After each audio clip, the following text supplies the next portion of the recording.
Muy buenos días, bienvenidos al primer repaso a la actualidad del día aquí en Negocios Televisión. Arranca en la mañana del miércoles 8 de noviembre una jornada intensa en lo que está por venir y en lo que está sucediendo ya en la madrugada asiática. En cuanto a los grandes temas económicos, hoy cita importante porque vamos a escuchar hablar al presidente de la Reserva Federal, a Jerome Powell, después de ya haber escuchado a algunos de los responsables de la Fed minimizando esa idea de que ha terminado el fin del ciclo de subidas. También, por supuesto, importante y vital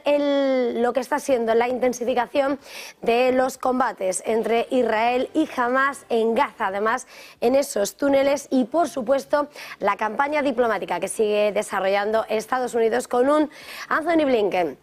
viajando a Corea del Sur. Todo esto, por supuesto, mientras se van a reunir los ministros del G7 y el Fondo Monetario Internacional hablando sobre Europa y previendo un aterrizaje suave. Son algunos de los grandes asuntos que escriben la crónica de una mañana en la que, por cierto, dentro del mercado español vamos a conocer a media mañana los resultados de Telefónica, uno de los grandes nombres del mercado español que aún no han confesado sus cuentas y que hoy celebra además su Día del Inversor. Importante además hoy que vamos a conocer su plan estratégico. Con esos grandes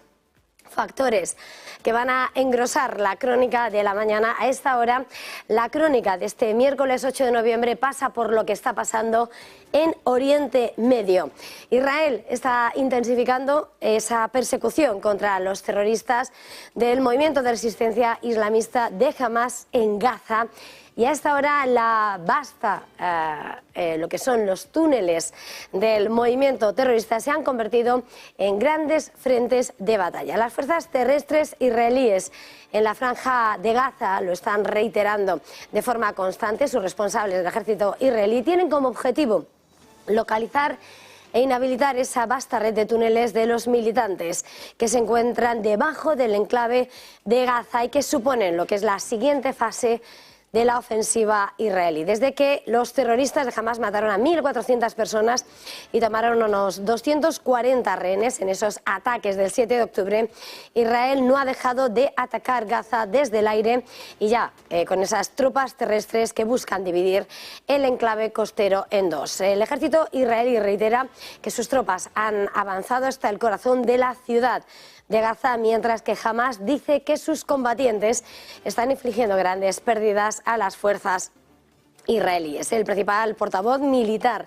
israelí, el contraalmirante Daniel Hagari, ha señalado que los ingenieros de combate de Israel están utilizando artefactos explosivos para destruir esa red de túneles construida por Hamás que se extiende por cientos de kilómetros debajo de Gaza. Y con la mirada puesta en la intensificación de esos ataques entre Israel y Hamás, clave también las posiciones que están adoptando los países alrededor, mientras además se está tratando de impedir una escalada del conflicto a otras partes de la región. Arabia Saudí se va a erigir como sede de cumbres de las naciones árabes e islámicas en los próximos días para discutir el conflicto israelo-palestino. Así lo ha anunciado el ministro de Inversiones del Reino, que ha subrayado además el objetivo de impulsar hacia una resolución pacífica, unas declaraciones que ha ofrecido desde el Foro de Nueva Economía Bloomberg en Singapur. El presidente iraní, por otra parte, Ibrahim Raisi, va a viajar a Arabia Saudí este domingo para la cumbre de la Organización de Cooperación Islámica, en la que va a ser la primera visita de un jefe de Estado iraní desde que Teherán y Riad pusieron fin a años de hostilidades bajo el acuerdo negociado por China el pasado mes de marzo. Y por supuesto, en cuanto a las posiciones que se están adoptando en el tablero internacional, clave lo que se dice desde Washington y Tokio. Japón y Estados Unidos han subrayado que van a trabajar para lograr pausas humanitarias en la guerra de Israel contra Hamás antes de una reunión de ministros de Exteriores del G7 en Tokio, que se espera que traslade un mensaje similar. El secretario de Estado norteamericano, Anthony Blinken, y la ministra de Exteriores nipona, Yoko Kamikawa, han acordado en una reunión, en un encuentro bilateral celebrado en Tokio a última hora de la jornada de ayer, precisamente enviar ese mensaje y trabajar por esas pausas humanitarias. diplomacia. Se espera que el conflicto entre Israel y Hamás, el conflicto de Gaza, encabece y centre uno de los grandes asuntos que va a protagonizar la reunión de responsables de la diplomacia de ese G7 del miércoles, que se produce además después de lo que ha sido la última gira relámpago del secretario de Estado norteamericano Anthony Blinken por Oriente Medio. Todo en medio de esos llamamientos continuados a detener los combates, a esas pausas para permitir la entrega de ayuda de artículos de primera necesidad que están chocando con esos ataques aéreos y terrestres por parte de Israel y en medio de las críticas de los grandes países de alrededor como Jordania. Y en medio de esa intensificación de la campaña diplomática también es importante ver lo que va a dar de sí los próximos movimientos del jefe de la diplomacia norteamericana. Anthony Blinken va a llegar y llega este miércoles a Seúl para conversar con su homólogo surcoreano. Una visita que se enmarca en medio de un momento en el que los aliados occidentales intensifican la cooperación, también ante las crecientes preocupaciones sobre esos estrechos vínculos militares entre Corea del Norte y Rusia. La visita de 2 días va a ser la primera de un jefe del ministro de lo que es la jefatura de la diplomacia de Estados Unidos en 2 años y medio, y es parte de ese viaje más amplio de Blinken a Asia, que incluye reuniones, como estábamos señalando, con sus homólogos del G7 y también esas reuniones con funcionarios nipones, así como lo que va a ser una escala posterior en la India, y todo en medio del conflicto que se vive en Oriente Medio. La visita a Seúl se produce además cuando Estados Unidos y Corea del Sur, junto con Japón, han condenado lo que esperan que sea un suministro de armas y el equipamiento militar de Corea del Norte a Rusia. Washington y Seúl ven esos vínculos, esos lazos más estrechos entre Corea del Norte y Rusia y como una gran amenaza, y además temen los efectos que pueda suponer ese suministro de armas en un momento en el que apuntan a que Rusia está sufriendo el agotamiento de sus reservas de municiones en su guerra contra Ucrania, y lo que supondría un esfuerzo de Pyongyang para asegurarse capacidades militares estratégicas a cambio. Hay que señalar que todo esto sucede mientras Pyongyang y Moscú han negado de acuerdos de armas, pese a que sus líderes prometieron una cooperación militar más estrecha cuando se reunieron el pasado mes de septiembre. Importante, mirando al tablero internacional, las declaraciones que llegan a esta hora del número 2 del gobierno de Pekín. El vicepresidente chino ve señales positivas en los lazos con Estados Unidos. Han Sen afirma que Pekín está dispuesta a reforzar el diálogo. Declaraciones que llegan en medio de las expectativas de que Xi Jinping, el presidente chino, y su homólogo de la Casa Blanca, Joe Biden, se puedan reunir la semana próxima en un encuentro que sería la primera vez en un año. Un encuentro que se espera que tenga lugar al margen de ese foro de la cooperación Asia-Pacífico que va a tener lugar en San Francisco. Las declaraciones de Han Sen se han producido en el foro Bloomberg de Nueva Economía y ha subrayado que los encuentros entre ambos países están enviando señales positivas.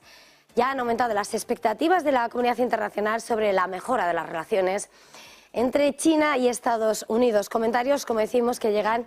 después de que ambos países y funcionarios de ambas potencias hayan intercambiado importantes cruces de conversaciones en las celebraciones de distintos encuentros en los últimos meses, y subrayan, eso sí, de alguna manera la mejora del tono en esas relaciones que han venido marcadas en los últimos tiempos por las tensiones en torno a Taiwán o también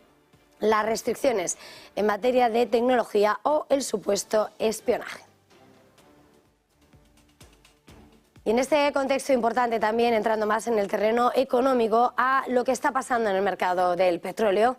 hemos visto cómo los precios del oro negro han caído este miércoles hasta mínimos de más de 2 meses durante la negociación en Asia, ante esas señales de un inesperado aumento de las existencias de reservas en Estados Unidos. Los datos del Instituto Americano del Petróleo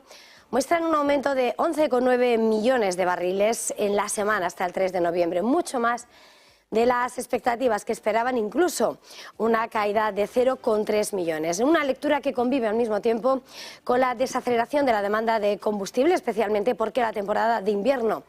limita los viajes. Datos que además avivan las preocupaciones sobre los mercados petroleros más ajustados y se producen apenas unos días después de que los datos de Bloomberg mostrasen que las exportaciones de petróleo de Rusia han alcanzado un máximo de 4 meses en el mes anterior. También entre esos datos recopilados en el mercado, los que muestran que la producción de la OPEP ha aumentado en octubre, incluso cuando Arabia Saudí y Rusia habían prometido mantener los recortes de suministro, aprobados hasta el momento incluso los voluntarios hasta finales de año. Y todo esto, por supuesto, con una mirada puesta en China, con esos datos que muestran una debilidad económica en su recuperación por parte de la segunda economía del mundo, el principal importador de crudo. Y claves a esta hora, el diagnóstico que ha puesto sobre la mesa el Fondo Monetario Internacional, que acaba de publicar un informe con sus perspectivas sobre Europa. El organismo internacional advierte de un escenario con un aterrizaje suave, con una inflación disminuyendo gradualmente en el que se necesitan tipos altos. Según sus previsiones, el crecimiento del PIB se va a desacelerar al 1,3% en 2023 y solo se puede esperar una ligera mejora hasta el 1,5%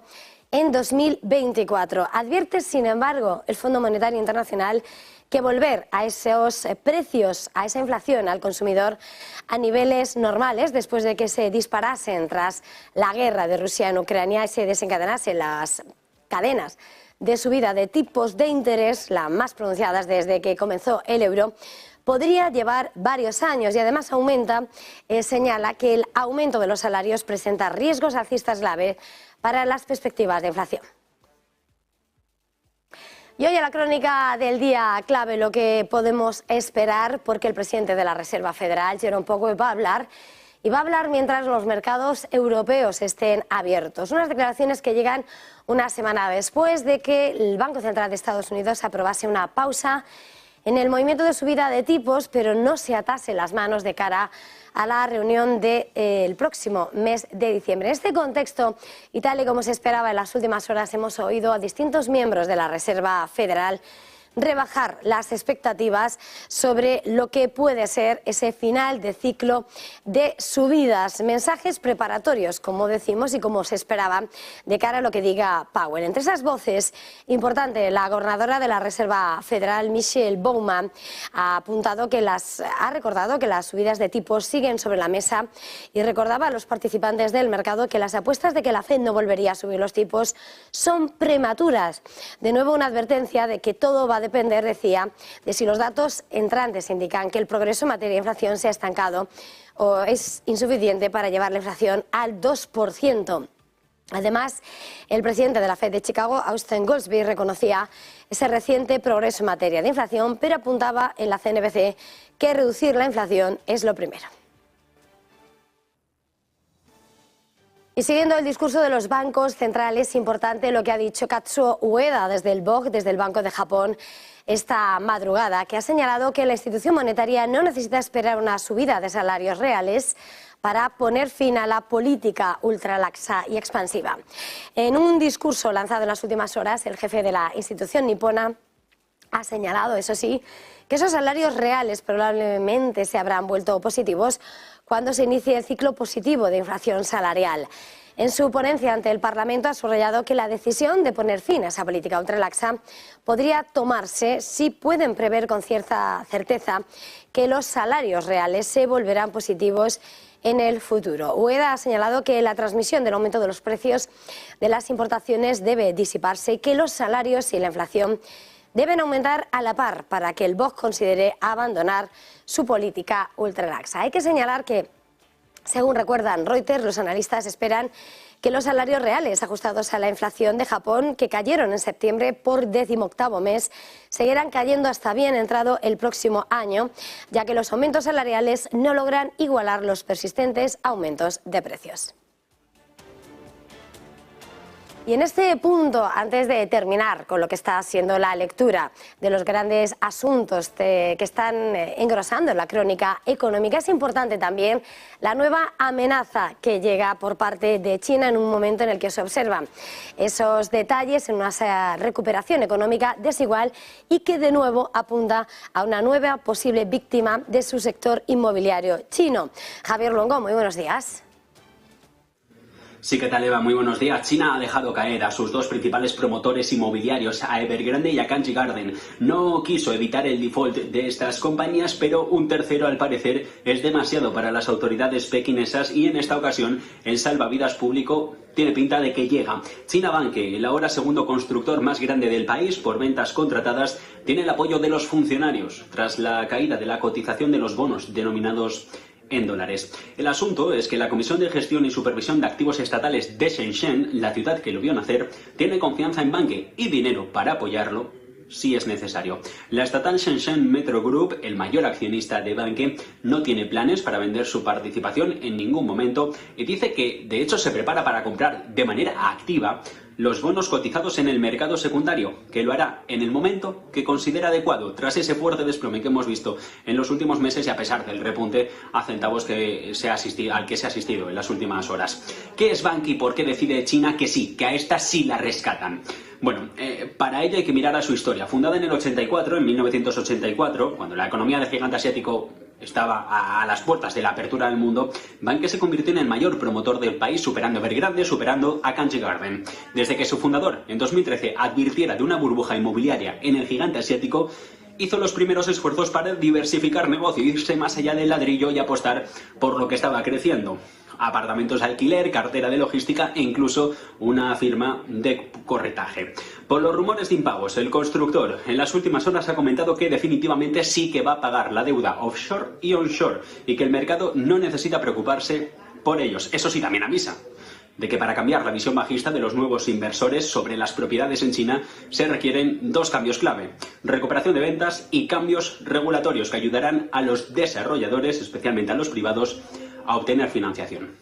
Standard & Poor's estima ya que la cartera de terrenos de Banque puede soportar unos 3-4 años de ventas al ritmo actual y que la empresa tiene suficiente liquidez como para cumplir con sus obligaciones de deuda hasta finales de 2024.